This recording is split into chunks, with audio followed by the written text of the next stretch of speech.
live. What's going on? It's Friday. Welcome to the RocknFish show on a Friday.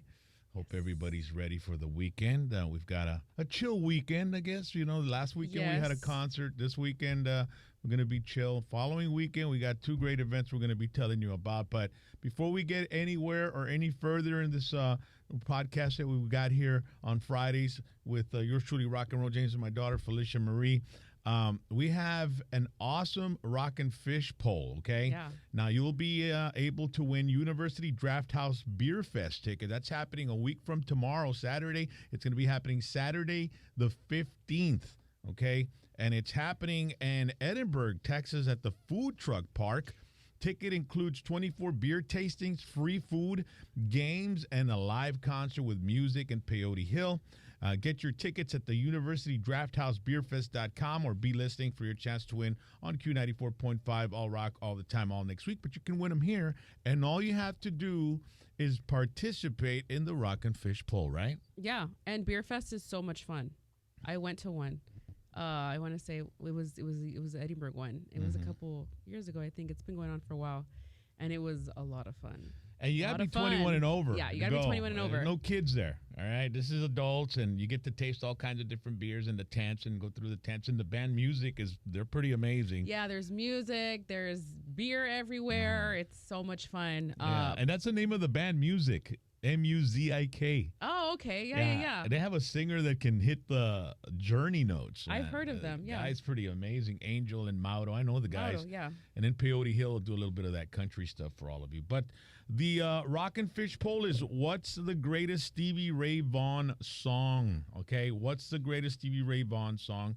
And we'll tell you why we've decided to make that the poll in just a little bit. But make sure to put it on the comment. And everybody that comments is eligible to win. We've had winners, right, Fish? Yeah, we've had a few winners. I pick winners on Monday at random. So anybody that comments has a chance to win. We've given away so many different types of tickets for different shows and IHOP gift cards, and we love giving away stuff. So for sure, comment below what's the greatest Stevie Ray Vaughan song that you like, or just comment, and on Monday we'll pick a winner. Yeah. And by the way, this past weekend, we had a concert in Mercedes, and my band got to perform as well, Whiskey D, and we got there around 2 o'clock, I guess, and Striper was getting a sound check. So I pulled out my phone, and I decided to take some video.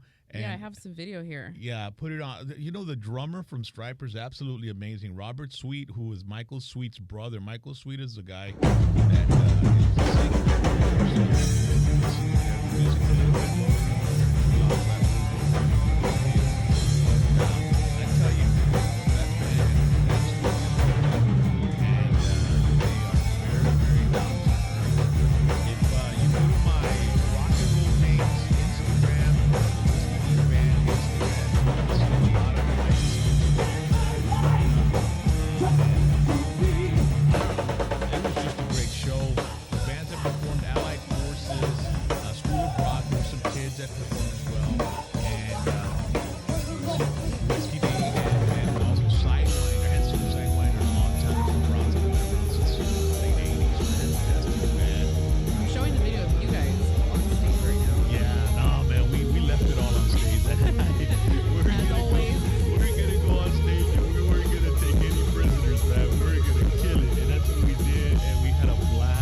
I'm ready for the next one. And I was so buzzed about that concert that I ended up going to San Antonio and seeing one of my all-time favorite bands that I had never seen ever accept. And they're the guys that do Balls to the Wall, Man.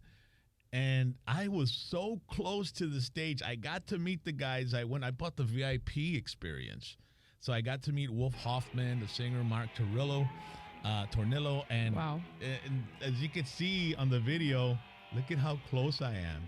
You're like second row, not even. It was just absolutely incredible. It was a small venue called Sunset Station, and it was interesting because I realized that was where Selena had filmed No Me Queda Más, her video, and I was there. If you look up the video of Selena and No Me Queda Más, you'll see her on a staircase.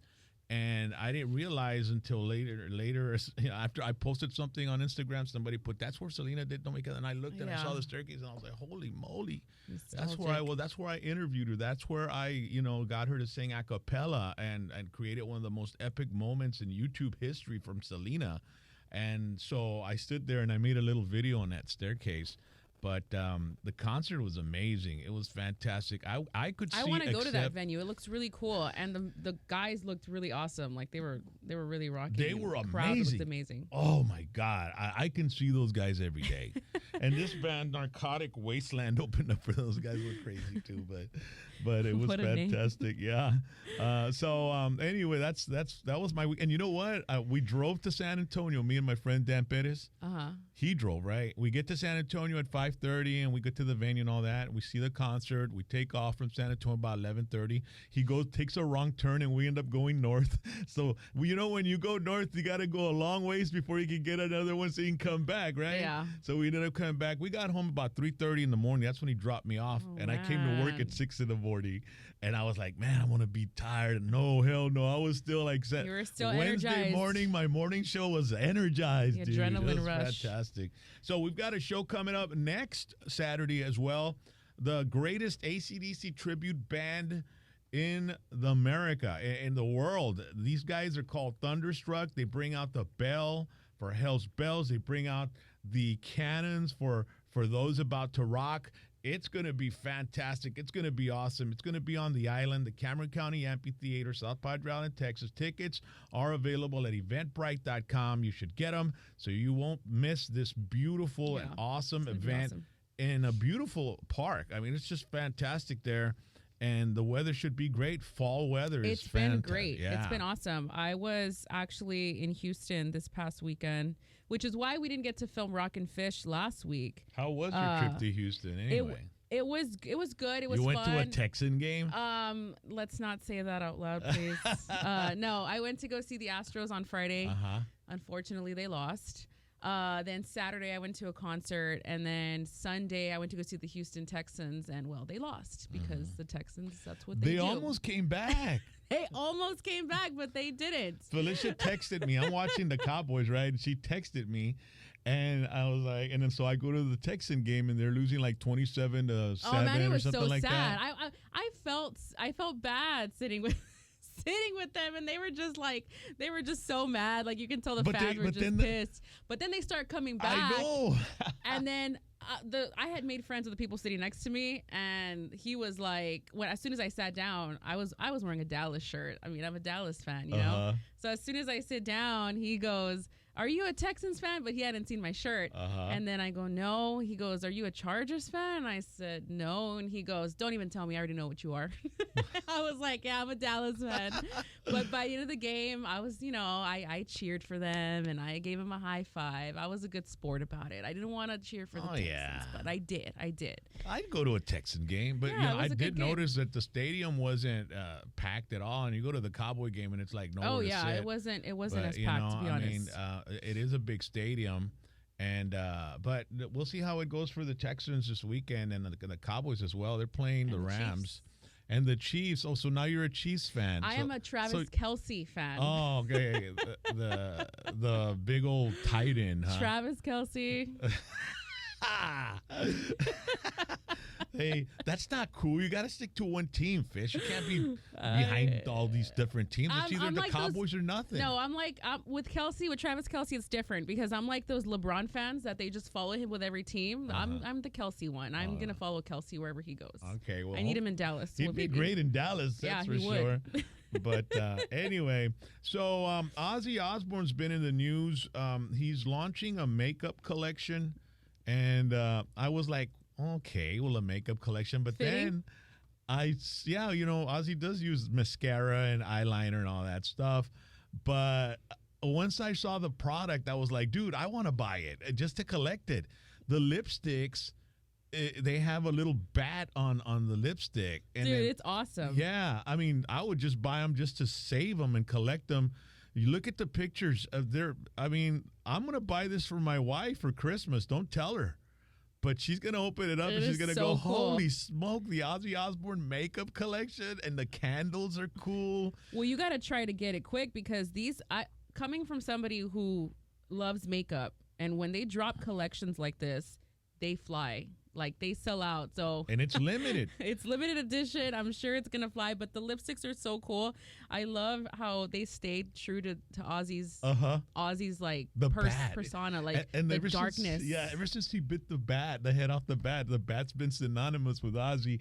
But Rock and Roll Beauty has announced the release of its Ozzy Osbourne limited edition beauty collection through a unique collaboration with Ozzy, the licensing agent, global merchandising, and the design team at Rock and Roll Beauty comes an exclusive collection celebrating the spirit of Ozzy's distinctive look and style.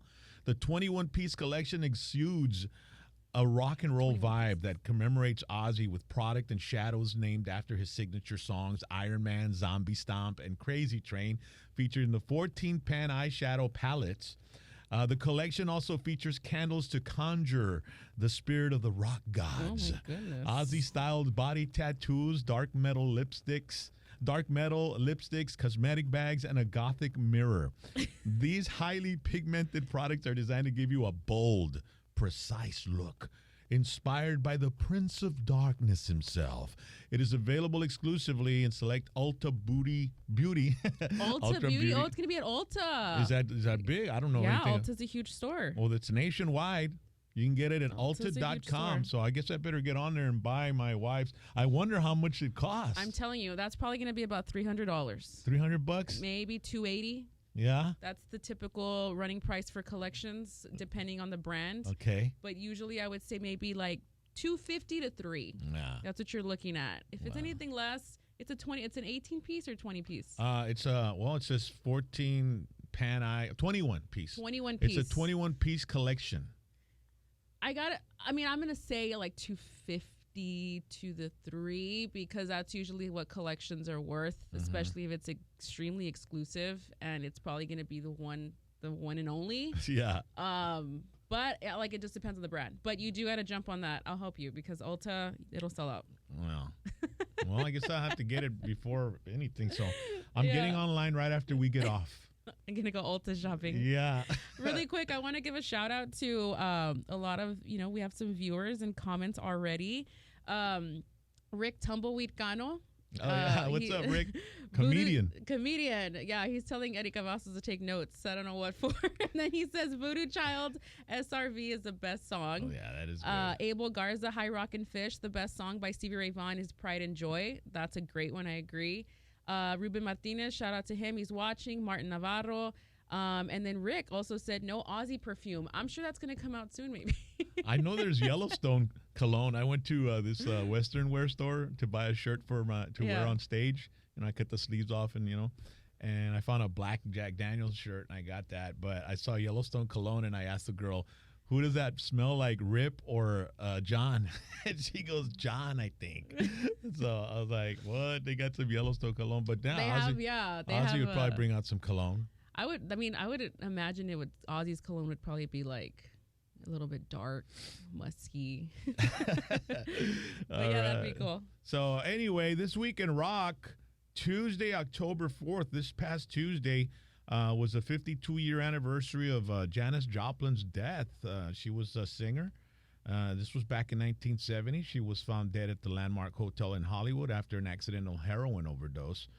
Joplin had the 1971 U.S. #1 single Me and Bobby McGee after she passed away, and the 1971 U.S. #1 album Pearl as well.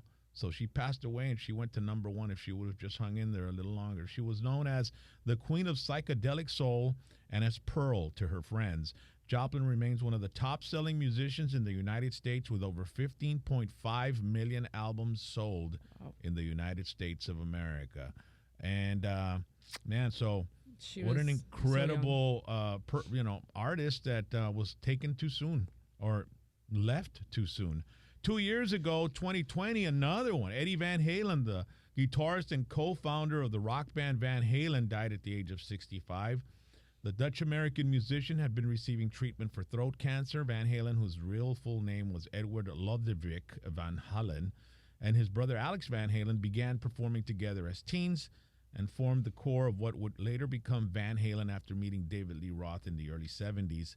Van Halen have sold more than 80 million albums worldwide, making them one of the best-selling groups of all time, man. 80 million albums.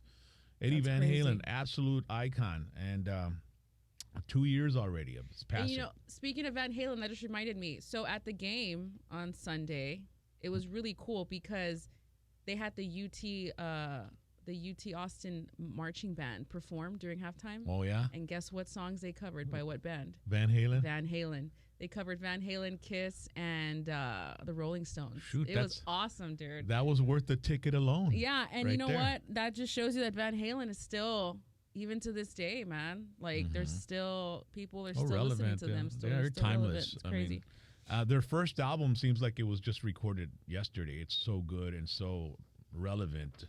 Also on birthdays, this past Monday, October 3rd, was Stevie Ray Vaughan's birthday, and that's the reason we have our poll for Stevie Ray Vaughan. What's the greatest Stevie Ray Vaughan song? Don't forget, if you comment and you participate, you're eligible to win tickets to the University Draft House Beer Fest, and 21 and over, you have to be to win. So he would have turned 68. He was one of the most influential guitarists in a revival of blues in the 1980s. Everybody was into blues back then with Stevie Ray Vaughan. Vaughan was killed in a helicopter crash on August 27th, 1990, at the age of 35. His family successfully sued the operators of the company for allowing an unqualified pilot to fly in fog, and they were awarded $2 million. Man. Vaughan played guitar on David Bowie's Let's Dance. That's him on guitar. Really? Yeah. That's where I first found out that, you know, I heard the guitars and I'd read the back, you know, because I was a nerd like that. I'd read the album and I'd read all the credits and everything, and I saw Stevie Ray Vaughan on there. I did not know that. I learned that today. Celebrating a birthday October 3rd this week, Tommy Lee from Motley Crue, who turned 60 in Acts 20. Infamous Tommy Lee. I just started watching like last week the Pam and Tommy show. But I only got through like one episode. I'm still like halfway through the first one. Oh, is it any good? I mean, if it's real, he was kind of mean. He was? He was kind of a jerk. He seemed like he could still be. I don't know if they base it on true events. It's a Netflix series. I mean, it's a Hulu series. I'm sorry. I don't know if they're basing it on true events, but if they are, the first episode, they kind of show a little bit of how he is, you know, and it's kind of like, oh, you know, why was he like that? But he's a rock star, so happy birthday to him. Yeah, and then you have to add a lot of sensationalism into those shows for people to talk about him and get involved in all that. Very true. Also, another birthday, one last one here. This was Wednesday, October 5th, this week. Brian Johnson from AC/DC. I cannot believe he is 75 years old. And Angus is like 66 or 65, something like that. So this guy's 15 years older than, or 10 years actually older than Angus Young.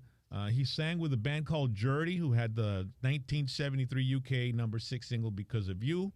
So 1973, this guy was on the UK charts. And then he joined AC/DC in 1980 after the death of Bon Scott. Had the 1980 UK number 1 and US number 4 album Back in Black, which has now sold an estimated 49 million copies worldwide. Johnson's first group was called Gobi Desert Canoe Club.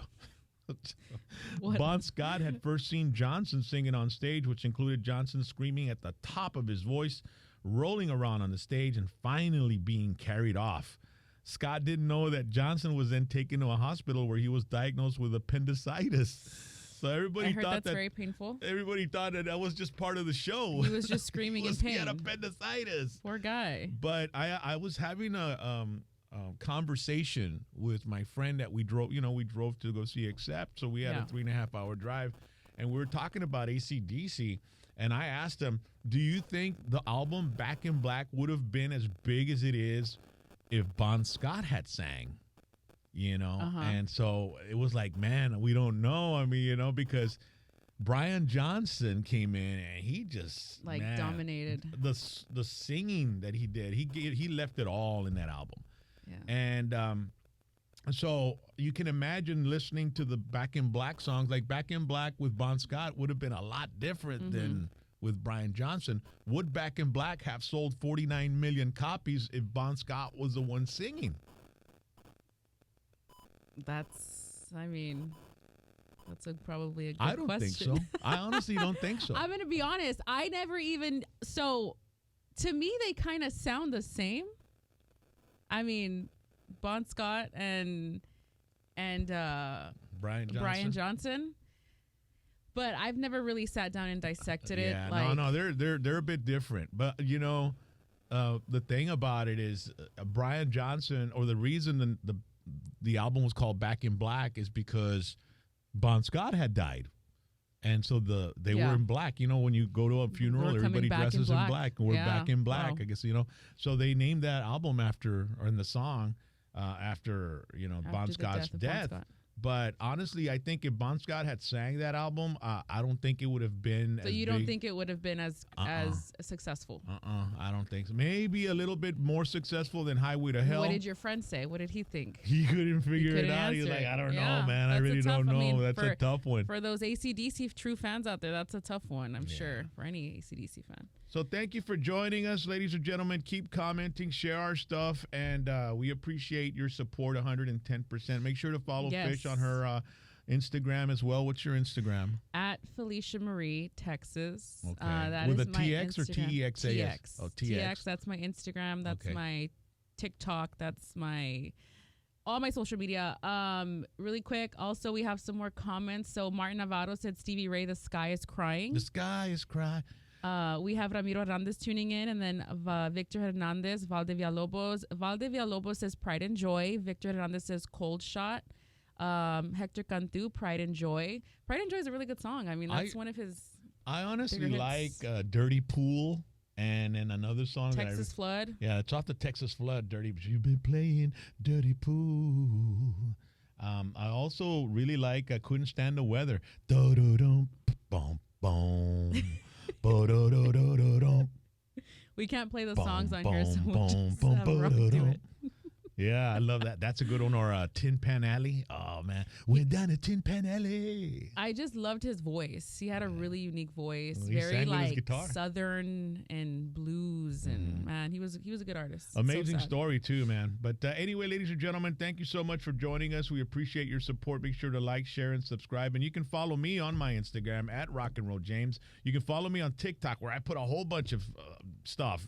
I know. And you got onto TikTok and you're just like a TikToker now. My latest video has like 33,000 views. I know. How is it that my own dad is beating me at my own game here? I'm supposed to be the TikTok person. It's that I was at the stairs there where Selena recorded her video, and I made a video there, and I intertwined it with the interview. I was doing it, so it goes back and forth. You gotta check it out. And I put it on my. Go to at RocknRollJames 2020 for my TikTok, and then you can follow my band at Whiskey D Band on Instagram, where I put a lot of footage, live stuff, and behind the scenes, and backstage stuff and tour bus stuff. And so make sure to follow us and, check us out. And we've got an Instagram too at RocknFish. You can catch us on there. We'll share some clips in case you miss a show, giveaways, some behind the scenes photos of me and Rock, and a bunch of good stuff. So once again, thank you guys for tuning in, and happy Friday. And have a good one. Have a good weekend. I was going to say, and go Travis Kelce. Cowboys, baby. I'm one team.